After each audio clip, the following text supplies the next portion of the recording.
Que a graça e a paz do nosso Senhor Jesus esteja conosco nesta noite. Vamos abrir as nossas Bíblias. No livro de Apocalipse, capítulo 2. Iremos ler a carta que o Senhor Jesus escreveu à igreja em Esmirna, dos versos 8 até o verso 11. Apocalipse, capítulo 2, dos versos 8 ao 11, diz assim a palavra do Senhor. Ao anjo da igreja em Esmirna, escreve: Estas coisas diz o primeiro e o último, o que esteve morto e tornou a viver.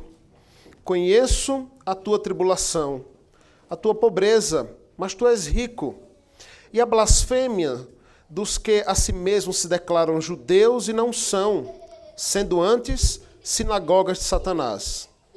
Não temas as coisas que tens de sofrer. Eis que o diabo está para lançar em prisão uns dentre vós, para ser dispostos à prova, e terei tribulação de 10 dias. Ser fiel até a morte, e dar-te-ei a coroa da vida. Quem tem ouvidos, ouça o que o Espírito diz às igrejas. O vencedor, de modo nenhum, sofrerá o dano da segunda morte. Vamos orar mais uma vez.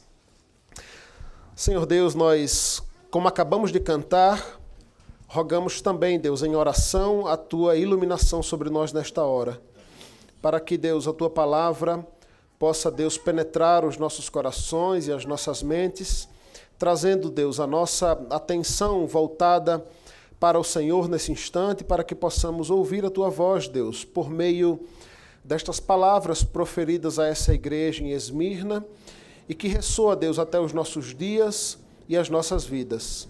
Que o teu Espírito Santo, Deus, possa falar, Deus, ao coração dos meus irmãos, assim como falou ao meu coração através da leitura e do estudo desta passagem tão rica, Deus, para nós. Em nome de Jesus.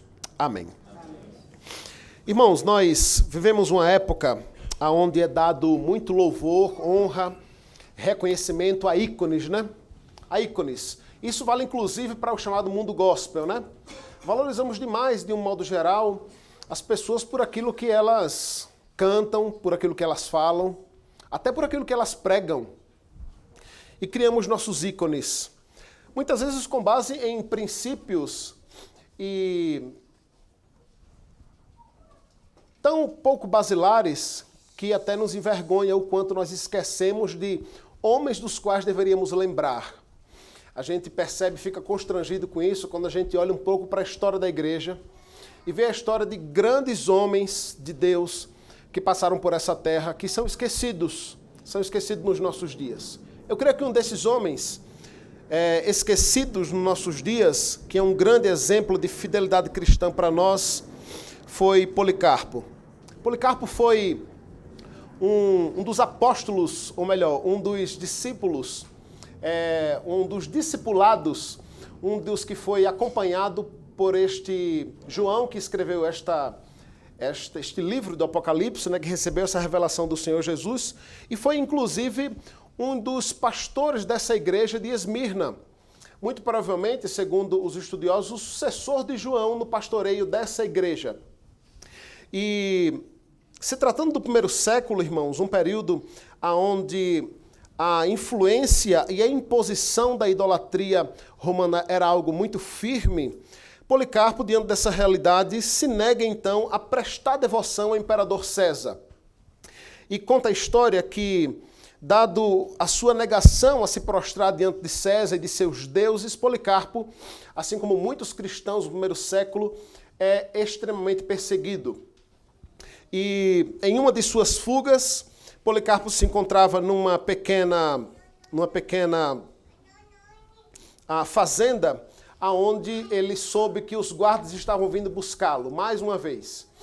E a essa altura do campeonato, Policarpo já tinha mais de 70 anos, já cansado, e ele decidiu não fugir mais. E ao entrar à madrugada, os guardas adentram aquela casa e encontram Policarpo ali.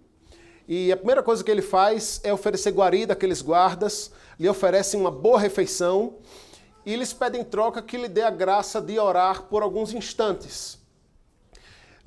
os livros de história, né, contam que os guardas ficaram admirados de como mandaram tantos guardas com tantas armas para prender um homem tão velho, tão manso e tão piedoso. Diz a história que Policarpo orou incessantemente em pé quase toda a noite. E ao amanhecer o dia, Policarpo foi levado às autoridades e no ano de 155 depois de Cristo, né, Policarpo foi condenado à morte por se mostrar fiel ao Senhor, por ser fiel ao Senhor, às suas convicções bíblicas e cristãs. Irmãos, como precisamos relembrar de histórias como estas, histórias de crentes fiéis para sermos uma igreja fiel. Eu creio que esse texto que nós acabamos de ler nos mostra justamente isso, as características de uma igreja fiel, e é sobre isso que eu quero,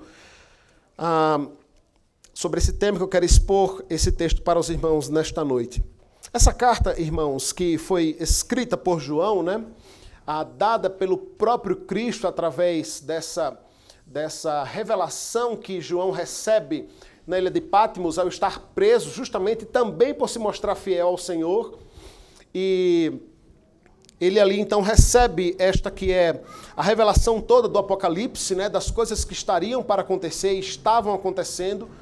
E no meio dessa revelação, nós temos 7 cartas que são enviadas às igrejas da Ásia. A saber, se você até der uma olhada aí na sua Bíblia, né, elas estão bem próximas às cartas às igrejas que se encontravam em Éfeso, Esmirna, Pérgamo, Tiatira, Sardes, Filadélfia e Laodiceia.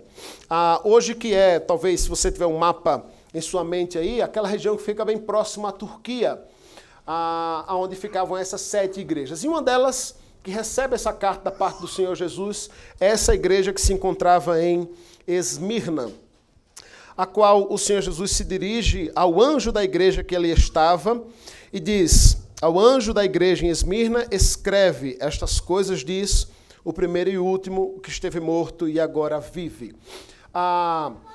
Eu creio que os irmãos devem já ter ouvido que é um consenso entre os teólogos, entre os estudiosos, ao entender que o anjo da igreja aqui é o pastor da igreja. Era a liderança formada de cada igreja que ali estava. Agora, é interessante, né, nós termos muito cuidado e cautela, né, quando a gente fala do anjo da igreja, porque é interessante como muitas vezes isso é visto de modo místico, né? Como se o anjo da igreja fosse aquele indivíduo intocado, que ocupa um cargo de destaque, de uma posição espiritual elevada. Olha, não toqueis no anjo da igreja. Até se for coisas meio místicas às vezes, né? E, irmãos, quando a gente olha para o grande anjo da igreja do Senhor, a gente vê muito o contrário, vê alguém que é servo, vê um pastor que deu a sua própria vida, disposto a servir o rebanho, a dar a vida pelo rebanho. Então, sim, aqui o Senhor Jesus, ele se volta em primeiro lugar para o pastor da igreja, para a liderança daquela igreja, para que depois esse recado fosse passado aos membros, aos demais. Mas eu diria que aqui, na verdade, ele é o primeiro a receber a pancada. Ele é o primeiro a receber a exortação. Então, essa carta é dirigida a estes. É interessante porque, se você já leu todas estas cartas do Apocalipse, ou lembra bem dessa leitura, algumas coisas acontecem de maneira bem padronizada em todas elas. Em todas elas, o Senhor Jesus se remete ao anjo da igreja e ele depois se apresenta quem é que está escrevendo essa carta. Em cada uma delas aparecem características diferentes, ou levemente diferentes, mas que todas apontam para a autoridade do Senhor Jesus, para aquilo que ele é, para a autoridade daquele que estava escrevendo a carta. É justamente essa a ideia aqui, ainda no verso 1, quando ele diz, olha, estas coisas diz o primeiro e o último, o que esteve morto e tornou a viver. A ideia aqui do primeiro e o último, né, é a mesma ideia que aparece no capítulo 1, verso 8, quando ele diz, eu sou o alfa e o ômega. Aponta para a sua soberania, para a sua grandeza, para aquele que é o autor da vida, para aquele que é atemporal, né? Então Jesus lança a autoridade sobre ele para deixar claro que de fato aquele é o recado da parte do Senhor Jesus para aquela igreja. Relembra também aqui ainda introdutoriamente que ele é aquele que esteve morto, mas agora vive. Então, a partir do verso 2, nós temos aí a partir do verso 9, nós temos aí então o recado do Senhor Jesus para essa igreja. E eu creio que uma primeira lição que esse texto nos traz, irmãos, baseado neste verso, é mostrar o quanto a igreja fiel é reconhecida por Cristo. A igreja fiel é reconhecida por Cristo. Sabe, irmãos, talvez nós não tenhamos tanta facilidade para diferenciar a igreja fiel da infiel. Isso porque mesmo com as escrituras nas mãos, mesmo olhando para os costumes e ritos daquela igreja ou daquele crente, não dá para dizer de fato se ele é salvo ou se ele não é. Não dá para dizer se de fato aquela igreja, de um modo geral, é uma igreja fiel ou não. Isso porque é possível que ela cumpra todos os ritos, todas as doutrinas, mas que interiormente seja morta. Mas o Senhor reconhece a igreja fiel. A igreja fiel, ela é reconhecida por Cristo. É justamente isso que ele diz no verso 9, acompanhe comigo. Conheço a tua tribulação, a tua pobreza, mas tu és rico. E a blasfêmias do que a si mesmos se declaram judeus e não são, sendo antes sinagogas de Satanás. O Senhor Jesus começa a se referir a essa igreja dizendo o quanto ele conhece a tribulação que essa igreja vivia. E a tribulação que essa igreja vivia, irmãos, é conhecida de nós, porque é uma tribulação muito semelhante à que todas as igrejas fiéis a Cristo enfrentavam no primeiro século. A perseguição por Roma, o desprezo dos seus patrícios judeus que não aceitavam o advento do cristianismo. E por isso a igreja sofria, e sofria em todos os sentidos. Algumas mais, outras menos. A igreja de Esmirna passava por essa mesma tribulação, por essa mesma luta.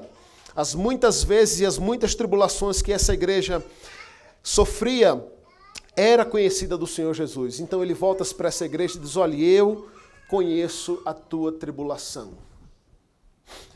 Isso mostra, irmãos, também o quanto o Senhor Jesus era próximo e empático às dores e aos sofrimentos daquela igreja. E não há alento melhor do que este, do que ver o seu próprio Deus, o seu Senhor, voltando-se para as tribulações daquela igreja e reconhecendo o que ele estava vendo, ele estava enxergando, ele era conhecedor desta igreja. E talvez uma das dificuldades, e problemas que essa igreja enfrentava, que fazia parte dessa tribulação a qual o Senhor Jesus estava dizendo que conhecia, era justamente a sua pobreza. A igreja de Esmirna, diferente de outras que aparecem aqui, se tratava de uma igreja pobre, de uma igreja pequena. Nós temos relatos dentre as 7 igrejas, de igrejas grandes, de igrejas ricas, abastadas. Mas não era esse o caso da igreja de Esmirna. Ao que tudo indica, essa se tratava de uma igreja pobre, pequena e sem grande expressão na cidade. Apesar de se tratar, irmãos, de uma cidade rica. Esmirna, para alguns, era considerado a primeira cidade da Ásia. Uma cidade que era um centro e um polo de exportação muito grande. Mas, em contraste com isso, a semelhança do que acontece em nossa cidade, nos grandes centros, de bairros ricos, de cidades ricas e grandes, mas muitas vezes com igrejas pequenas, pobres e com muitas dificuldades e problemas.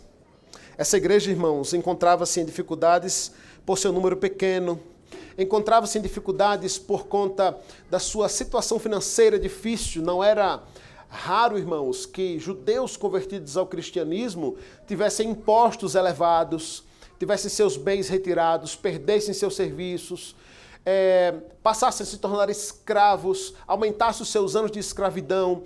Então, a dificuldade, irmãos, que essa igreja enfrentava, de fato, era de doer o coração de qualquer pessoa que analisasse isso. Mas perceba que, em contraste a essa aparente pobreza, a essa aparente debilidade, sobretudo financeira, a essa mesma igreja que o Senhor Jesus reconhece que ela é pobre, ele diz, olha, mas vocês são ricos.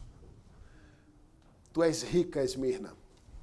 Eu conheço a tua pobreza, mas tu és rica. E é claro que aqui o Senhor Jesus está mostrando, né, esse contraste do que é esse conceito de uma igreja pobre, né? Talvez a igreja de Esmirna olhasse para outras comunidades e outros grupos e se visse como pequena, como menor. Porque aos olhos humanos, irmãos, nós somos tentados a medir riqueza e pobreza apenas com base no conceito de riqueza e pobreza terreno. Dessa riqueza que, como o próprio Senhor Jesus diz em Mateus capítulo 6, dos versos 19 ao 20, é uma riqueza que é acumulada aqui na terra, que é passageira. E ele mesmo disse, olha, mas não acumuleis para vós tesouro na terra, aonde a ferrugem corrói, o ladrão escava e rouba, mas ajuntei para vós tesouros nos céus. Marcos, capítulo 8, verso 34 ao 37, diz, então, convocando a multidão, e juntamente com seus discípulos, disse, se alguém quer vir após mim, negue-se a si mesmo, tome a sua cruz e siga-me. Quem, pois, quiser salvar a sua vida, perdê-la-á. E quem perder a sua vida por amor de mim, salvá-la-á. Era essa a mensagem que o Senhor Jesus estava querendo trazer ao coração da igreja de Esmirna. Não simplesmente por animá-la, mas para trazer a real e verdadeira esperança que aquela igreja precisava ouvir em meio à sua pobreza, em meio às suas dificuldades, em meio ao seu número pequeno, digamos assim, aos olhos humanos. Vivemos em uma geração, irmãos, onde o sucesso de uma igreja, né? Ou quanto uma igreja é abençoada e é rica, é pautada por aquilo que nós podemos ver. É interessante que eu já ouvi, quando a gente ouve relatos de igrejas grandes, né? Os dados que nós vimos são sempre muito cômicos, né? E tristes até, porque eles apontam a nossa visão do que é uma igreja próspera. Então você ouve relatos do tipo, rapaz, olha, a igreja lá, só o estacionamento tem 3.000 vagas. E você fica assim, meu Deus, mas que dado é esse, né? Qual é a importância disso, né? Para saber o tamanho da igreja, a prosperidade da igreja. Mas vivemos numa geração assim, irmãos, onde somos muito afetados por aquilo que vemos, pelos números. E julgamos, muitas vezes até, a bênção de Deus. Rapaz, aquela igreja é uma igreja abençoada, viu, rapaz? A igreja tem não sei quantos mil membros, tem não sei quantas salas de escola dominical, e a gente começa a dizer todos aquilo que são bênçãos, mas que são bênçãos materiais, né? Como que se as igrejas que não tivessem tais coisas não fossem tão abençoadas por Deus quanto é aquela outra que tem tudo aquilo que a pequena não tem. O que o Senhor Jesus está fazendo com a igreja de Esmirna aqui é justamente mudar o foco e o olhar que talvez ele estivesse trazendo sofrimento para aquela igreja, para mostrar que, na verdade, aquela se tratava de uma igreja rica. De uma igreja rica. Ah, irmãos, como precisamos lembrar de textos como o de Paulo a Timóteo, capítulo 6, no verso 8, que diz, tendo sustento e com o que vos vestir, estejais contentes. Uma igreja próspera, irmãos, e uma igreja rica é aquela que se mantém fiel ao Senhor. É aquela que será achada com as suas vestiduras brancas. Essa é a igreja rica. As demais coisas serão acrescentadas com base na graça e na vontade do grande Deus. Mas todas essas outras coisas são fúteis e passageiras. E o texto, então, continua dizendo que o Senhor conhece a pobreza daquela igreja, mas declara o quanto aquela igreja é uma igreja rica. E essa igreja sofria, então, tribulações e dificuldades, certamente quanto à perseguição, quanto a questões financeiras, quanto ao seu número pequeno. Mas essa igreja também sofria, irmãos, dificuldades e tribulações por conta daqueles que se declaravam judeus, que se declaravam servos de Deus e não eram. E estavam dentro da igreja. E a estes o Senhor se refere de modo muito duro, como já o fizera em outros momentos como sinagoga de Satanás. O Senhor Jesus, irmãos, conhece a igreja fiel. E ele sabe, inclusive, diferenciar exatamente o joio do trigo, o lobo na pele de cordeiro, o peixe bom do peixe ruim, o bom construtor do mau construtor. Diante de tantas parábolas que ele deixa bem claro o quanto ele sabe diferenciar e conhece aqueles que são verdadeiramente fiéis. E aqui, o Senhor Jesus se volta para essa igreja para dizer a ela o quanto ele não está de olhos fechados nem apático aos infiéis lobos sorrateiros no meio do rebanho. Irmãos, como essa palavra é confortante para os nossos dias. Porque muitas vezes, quando ligamos a televisão, ouvimos uma chamada música gospel, ou ouvimos coisas que acontecem até na nossa denominação, nós ficamos muitas vezes desesperados, né? E quase nos perguntar, Senhor, será que o Senhor não está vendo esse negócio? Será que só eu fico indignado com isso? Mas quando olhamos para passagens como estas, irmãos, vemos o Senhor acalmando o nosso coração, dizendo, olha, eu tenho visto todas as coisas. Eu tenho visto aqueles que estão no meio de vocês, que se declaram ser de vocês, que até parecem como vocês, mas na verdade são sinagogas de Satanás. O Senhor conhece estes, irmãos, e cabe a Ele, no grande dia do juízo final, separar o joio do trigo. O Senhor, o servo do Senhor daquela seara pergunta a ele, né, Senhor, e agora o que eu faço? O joio está crescendo junto com o trigo. E ele diz, deixe lá que vai chegar a hora de ser devidamente separado. Irmãos, os males, os infiéis, sempre estiveram misturados com os fiéis para ludibriar, para enganar, para perverter o Evangelho de Cristo e o nome do Senhor Jesus, mas ele nunca esteve cego para estes. E é justamente esse recado que ele está dando aqui à igreja de Esmirna. Talvez a igreja de Esmirna estivesse desesperada com isso também, né? E ele diz, olha, tenham calma, eu tenho visto, eu conheço a blasfêmia daqueles que assim mesmo se declaram judeus e não são. Ele mesmo, né, irmãos? Numa palavra muito dura aos escribas e fariseus, disse em Mateus capítulo 23, verso 27, ai de vós, escribas e fariseus, porque sois semelhantes a sepulcros caiados, que por fora se mostram belos, mas interiormente são cheios de ossos mortos de imundícia. Ano passado, em um dos ofícios fúnebres que nós fizemos, eu fui a um cemitério aqui em São Paulo, eu não lembro o nome, mas eu nunca vi um lugar tão lindo como aquele. Rapaz, aquele lugar era maravilhoso. Árvores, um silêncio, assim, pacificador, os pássaros cantando ao fundo, árvores frondosas, maravilhosas, um pasto verde lindo, umas tumbas que mais se pareciam mansões. Eu fiquei com vontade de ficar ali já, nem ir embora, mas tão bonito que era aquele lugar. Mas curioso como sou, eu fui dar uma volta por ali e eu vi uns trabalhadores trabalhando em uma tumba e eu me aproximei. E ao me aproximar um pouco mais e olhar o que havia dentro daquele buraco, claramente me veio à mente dessa passagem do Senhor Jesus.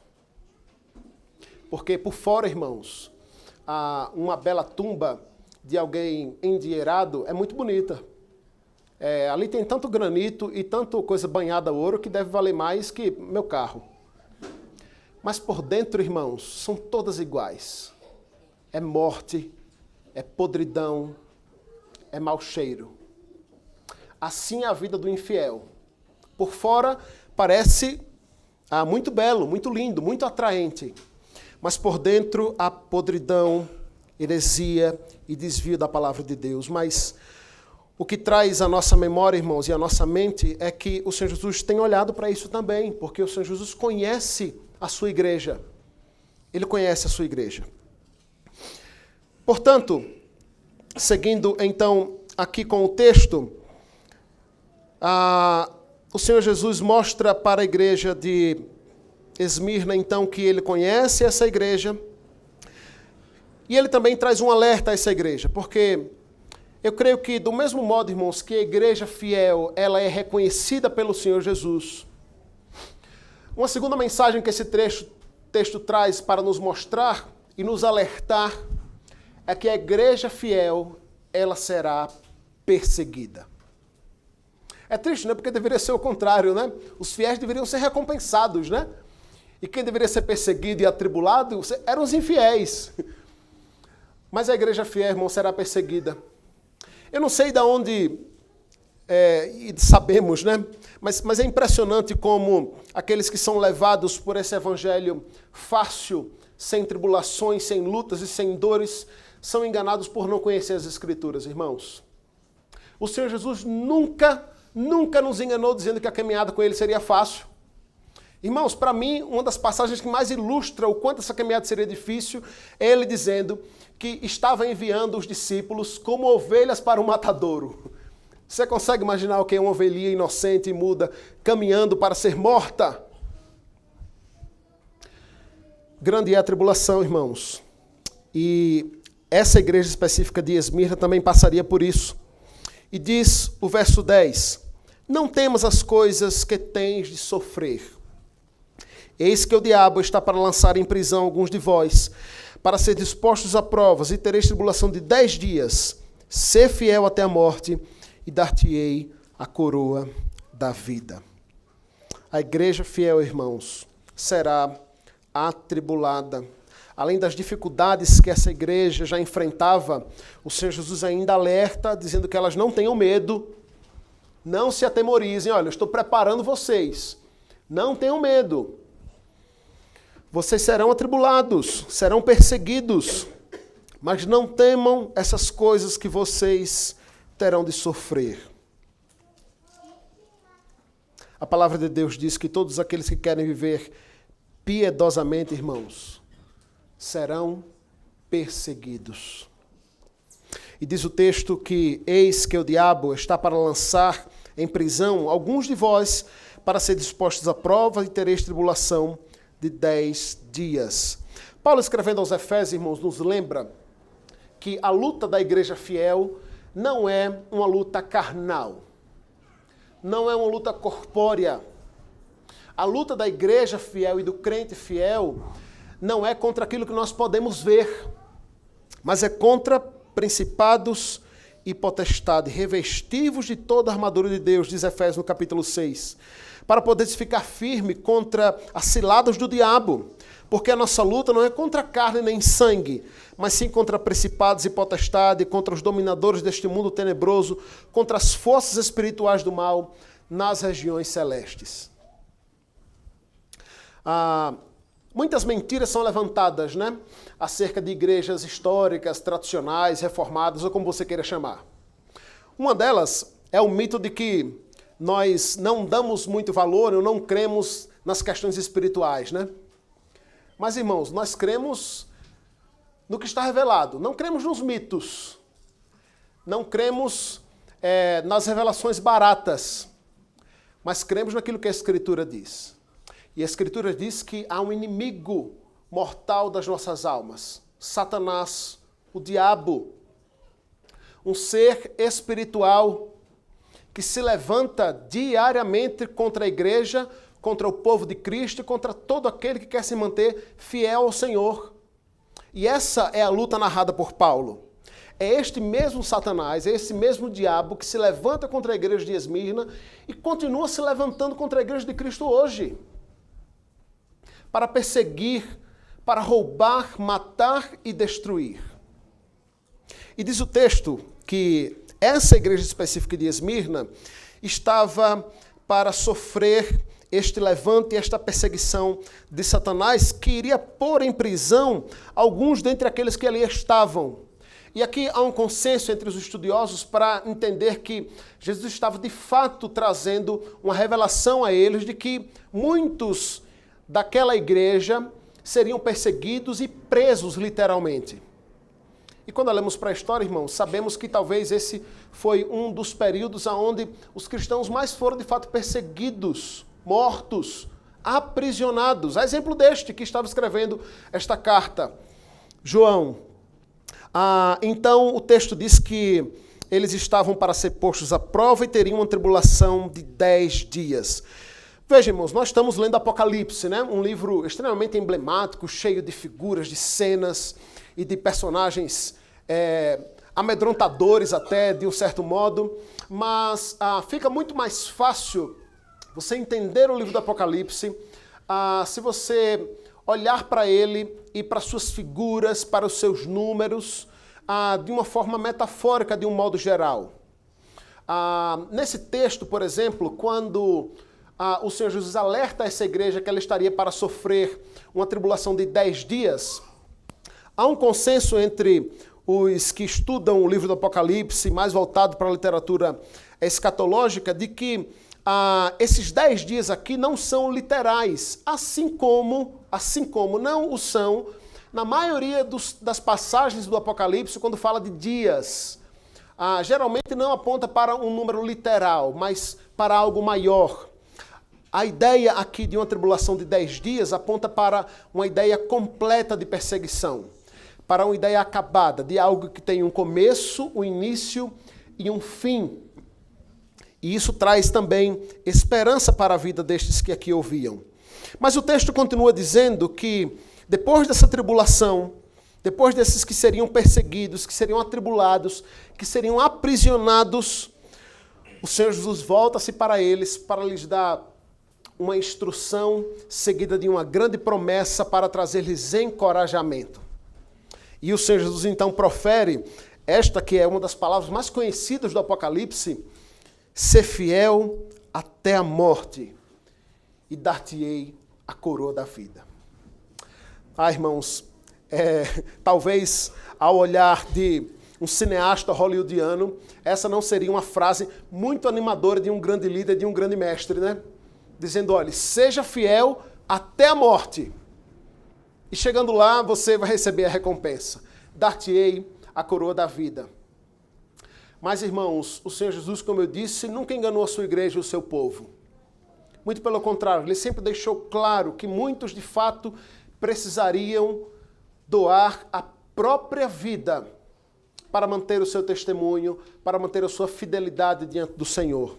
E é exatamente o que acontece com boa parte da igreja e dos cristãos do primeiro século, que são perseguidos, são aprisionados e são mortos. Agora, vale aqui mais um esclarecimento ainda acerca destas figuras utilizadas no livro do Apocalipse. Veja, irmãos, nós temos vários estilos literários ao todo das Escrituras, e o que nós temos aqui em Apocalipse é uma leitura que geralmente aponta para uma mensagem que está por trás de todos aqueles elementos utilizados ali. É uma linguagem a qual o Senhor Jesus se utiliza para tentar trazer o mais próximo do que será de fato a realidade. Eu lembro que, falando sobre Apocalipse, certa ocasião, né, eu falara na igreja que os irmãos não ficassem decepcionados, mas que era muito provável que, quando chegarmos ao novo céu e à nova terra, nós não encontremos ruas de ouro e de cristal, literalmente, né? E ao final do culto, uma irmã me procurou e disse, pastor, o senhor tirou a minha ilusão. Eu ficava esperando chegar lá no céu e encontrar ouro. Eu digo, mas irmã, você vai escorregar numa rua de ouro, vai cair no chão. Como é que você vai andar em cima do ouro? A ideia, irmãos, é que o Senhor Jesus se utiliza, né, de uma linguagem muito conhecida da cultura da época, especificamente da cultura judaica, para exemplificar aquilo que estaria para acontecer. É a mesma ideia da coroa aqui. Eu não quero iludir ninguém, mas é muito pouco provável que nós recebamos uma coroa quando a gente chegar no céu. Misericórdia, o pastor vem aqui para dizer que ele não vai receber mais coroa. Até porque, irmãos, se recebêssemos essa coroa nem de ouro seria. Porque essa interpretação, né, alegórica, até romântica, né, que a gente ouviu nas músicas desde criança, e que alguns até esperam, né, hoje vem até gente dizendo que cada pessoa que ele ganha para Cristo ganha uma pedrinha na coroa que ele vai receber no céu.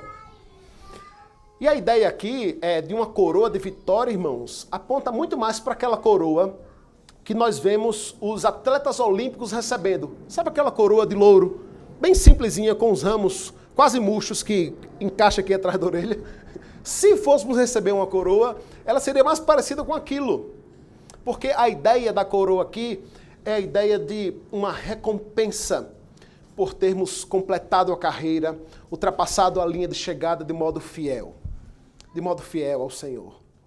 E a recompensa maior é o simples fato de estar naquele lugar, de ter chegado ao fim da caminhada, ao fim da jornada com vida. Afinal de contas, essa recompensa aqui aponta muito mais para a vida do que para a coroa, a qual nós receberemos das mãos do Senhor. Isso porque, irmãos, o Senhor Jesus, Ele conhece a igreja fiel. Ele prepara essa igreja fiel, porque essa igreja fiel será atribulada.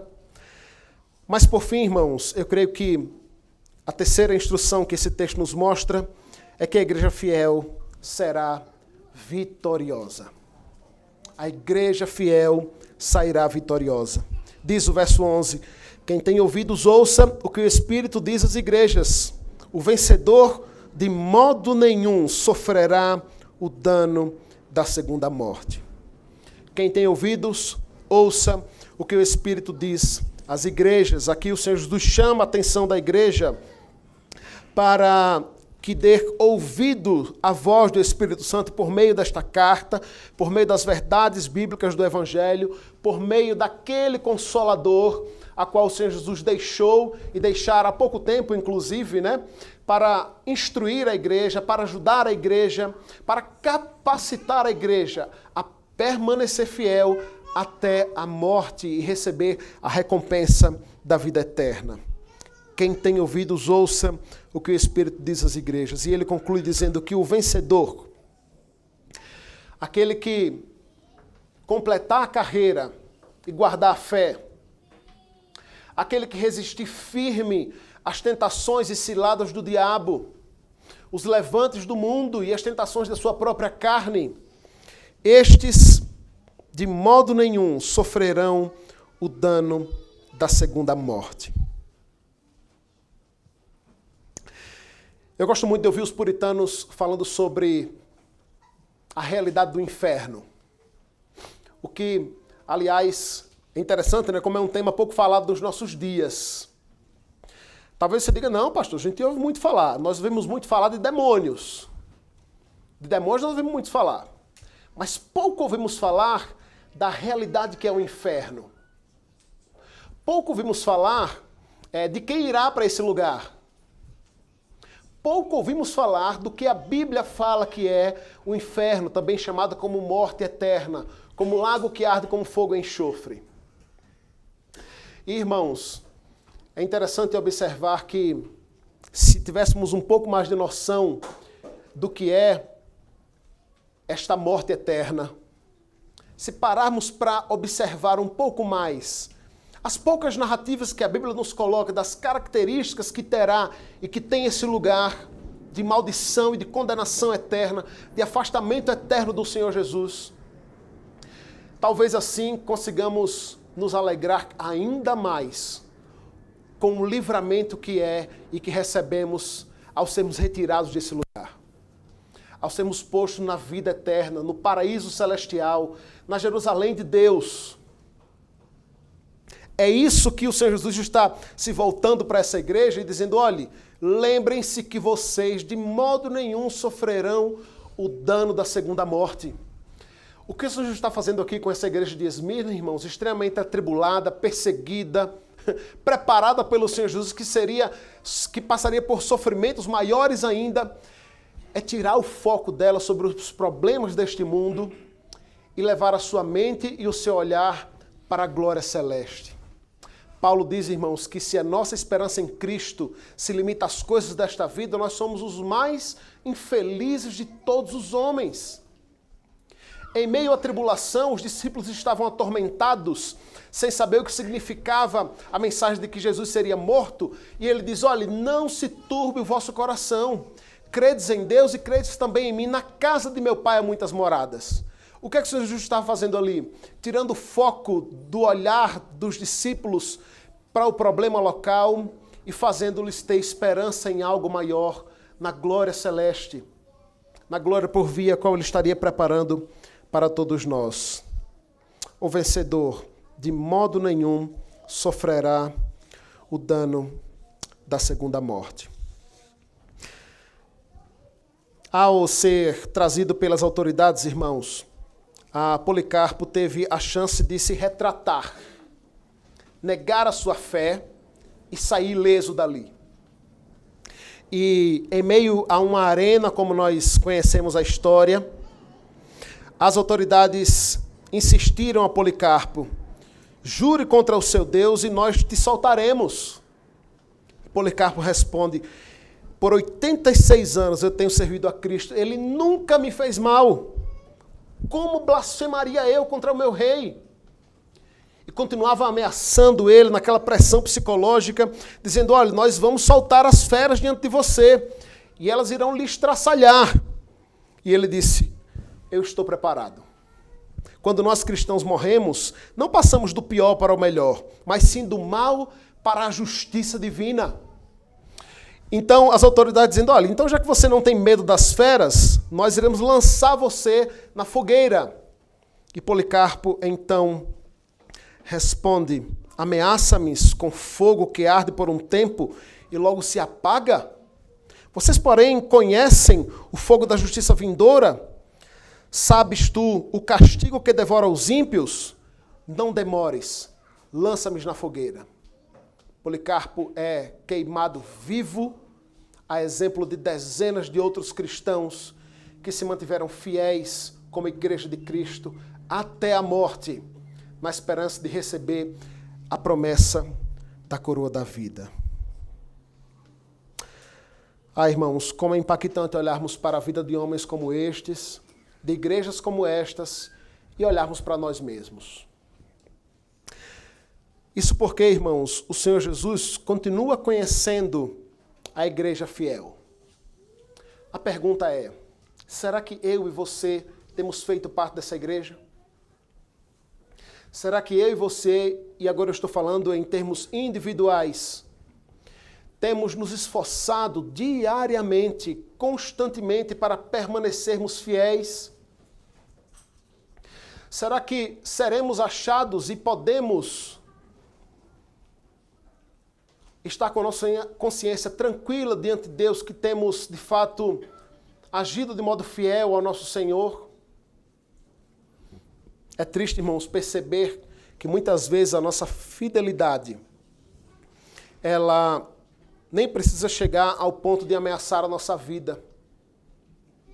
Muitas vezes a nossa fidelidade, ela é cedida, ela é ameaçada e ela é minada porque não queremos perder o emprego, porque não queremos perder uma amizade, porque não queremos perder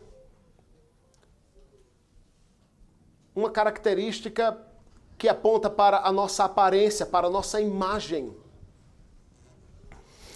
A igreja fiel, irmãos, é aquela que será encontrada fiel diante do Senhor. A igreja fiel será atribulada. E aqui isso cabe totalmente a nós e aos nossos dias. Dias de pluralismo, né, cristão, dias de ecumenismo gospel, dias onde dezenas de centenas de igrejas surgem a cada dia, e aqueles que se levantam com a Bíblia nas mãos, munidos da Escritura, da Palavra de Deus, para se posicionarem acerca dos mais variados temas, certamente serão perseguidos. Certamente serão perseguidos. Mas a nossa grande esperança é que essa mesma igreja que é reconhecida pelo Senhor e que será atribulada é a igreja que sairá vitoriosa. O meu desejo é que cada um de nós, irmãos, busquemos essa fidelidade a Cristo. Busquemos essa fidelidade ao Senhor. Ele olha e, em meio a tantos que se dizem seus servos, consegue reconhecer aqueles que são fiéis daqueles que são sinagogas de Satanás. Que Ele mesmo nos ajude, irmãos, e nos capacite como igreja de Cristo. Que Ele continue capacitando essa igreja em mais um ano de caminhada a continuar servindo ao Senhor de modo fiel, intrépido e seguro naquele que nos capacita para fazer isso. Que Ele mesmo nos abençoe. Vamos orar, pedir que Ele nos ajude a colocar isso em prática. Ó Deus, muito obrigado, Pai, pela Tua palavra revelada a nós. que impacta o nosso coração, nos exorta, nos disciplina, mas ao mesmo tempo nos traz esperança, Deus. Que seja essa, Deus, a nossa maior busca, Deus, diária, a esperança de que um dia o Senhor Jesus virá nos buscar para nos levar deste mundo, aonde estaremos com o Senhor face a face, Deus, onde não mais seremos tentados por Satanás, pelo mundo e pela nossa própria carne. Ó Deus, mas enquanto aqui estivermos, rogamos que o Senhor, Deus, nos fortaleça, Deus, porque em nós mesmos não somos capazes, Deus, de sermos encontrados fiéis, com as nossas vestiduras brancas. É por isso, Deus, que nos revestimos do novo homem. É por isso, Deus, que rogamos que a Tua graça nos capacite e que o Teu Espírito nos auxilie, Deus, a resistirmos até o fim, para recebermos a coroa da vida em Cristo Jesus. Obrigado, Deus, pela vida desta igreja, que, Deus, há décadas tem se mostrado fiel à Tua palavra, à pregação do Teu Evangelho, Deus. Que o Senhor possa fortalecer cada um dos meus irmãos que aqui congregam para serem achados fiéis também diante do Senhor. E que essa igreja possa avançar, Deus, cada vez mais com a verdade do Evangelho para a glória do Senhor. Nós louvamos a Ti, Deus, pela oportunidade de estarmos juntos nessa noite. Pelo grande privilégio, Deus, que tenho de estar com essa igreja, com estes irmãos, e que a Tua graça esteja nos auxiliando para cumprir aquilo que aqui ouvimos. Em nome de Jesus. Amém.